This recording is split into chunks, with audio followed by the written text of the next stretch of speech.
ಬಾಗೇಪಲ್ಲಿ ಪಟ್ಟಣದ ಬೇಕರಿಯ ವಶಪೂರಿತ ಕೇಕ್ ತಿಂದು ಮಕ್ಕಳು ಅಸ್ವಸ್ಥ, ಬೇಕರಿ ಮಾಲೀಕನ ವಿರುದ್ಧ ನೋಟಿಸ್. ಚಿಕ್ಕಬಳ್ಳಾಪುರದ ಬಾಗೇಪಲ್ಲಿ ಕೇಕ್ ಪಾಯಿಂಟ್ ಬೇಕರಿ ವಿರುದ್ಧ ಈ ಆರೋಪ ಕೇಳಿ ಬಂದಿದೆ. ವಲಯ ಅರಣ್ಯ ಇಲಾಖೆಯಲ್ಲಿ ಕೆಲಸ ನಿರ್ವಹಿಸುತ್ತಿರುವ ಸಿಬ್ಬಂದಿಯೊಬ್ಬರ ಮಗುವಿನ ಹುಟ್ಟುಹಬ್ಬ ಆಚರಣೆ ನಿಮಿತ್ತ ಬಾಗೇಪಲ್ಲಿಯಲ್ಲಿ ಬರ್ತ್ಡೇ ಆಚರಿಸಿಕೊಂಡು ಕತ್ತರಿಸಿದ ಕೇಕ್ ಅನ್ನು ಕಾರ್ಯಕ್ರಮಕ್ಕೆ ಆಗಮಿಸಿದ್ದ ಮಕ್ಕಳಿಗೆ ಹಂಚಿರುತ್ತಾರೆ. ಕೇಕ್ ಸೇವಿಸಿ ಕೆಲವೇ ಕ್ಷಣಗಳಲ್ಲಿ ಕೆಲ ಮಕ್ಕಳ ಆರೋಗ್ಯದಲ್ಲಿ ಏರುಪೇರು ಕಂಡುಬಂದು ಅಸ್ವಸ್ಥತೆಗೆ ಗುರಿಯಾದ ಮಕ್ಕಳನ್ನ ಬಾಗೇಪಲ್ಲಿಯ ಸಾರ್ವಜನಿಕ ಆಸ್ಪತ್ರೆಗೆ ಕರೆದೊಯ್ಯಲಾಗಿದೆ.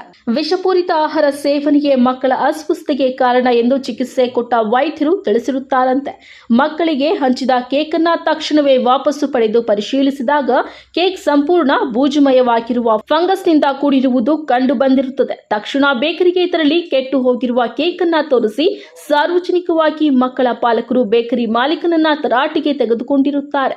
ನಂತರ ತಾಲೂಕು ವೈದ್ಯಾಧಿಕಾರಿ ಸತ್ಯನಾರಾಯಣ ಪೊಲೀಸ್ ಅಧಿಕಾರಿಗಳೊಂದಿಗೆ ಭೇಟಿ ಕೊಟ್ಟು ಪರಿಶೀಲಿಸಿದ್ದಾರೆ. ಪರಿಶೀಲನೆ ಬಳಿಕ ನೋಟಿಸ್ ನೀಡಿ ವರದಿ ಬಂದ ಬಳಿಕ ಸೂಕ್ತ ಕ್ರಮ ಕೈಗೊಳ್ಳಲಾಗುವುದು ಎಂದು ಹೇಳಿದ್ದಾರೆ.